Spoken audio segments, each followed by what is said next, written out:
ইলিশ মাছের সাথে ভালো লাগা আর ভালোবাসার সম্পর্ক কিন্তু আমাদের সকলেরই। তবে আজ কোনো ইলিশ মাছের রেসিপি শেয়ার করব না।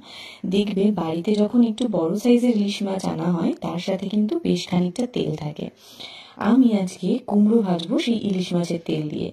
প্রথমে সর্ষের তেলে কিছুটা কালো জিরে, কাঁচা লঙ্কা আর কিছুটা হলুদ দিয়ে নাড়িয়ে দিয়ে দেবো তেলটা। একটু ভেজে নিয়ে এইভাবে সরু সরু করে মিষ্টি কুমড়ো কেটে রেখেছি সেটা দিয়ে দেবো। আর কিছুই না, শুধু স্বাদ মতো নুন দিয়ে ভাজা ভাজা করে যেতে হবে কুমড়োটাকে। 10 থেকে 12 মিনিট টাইম লাগবে।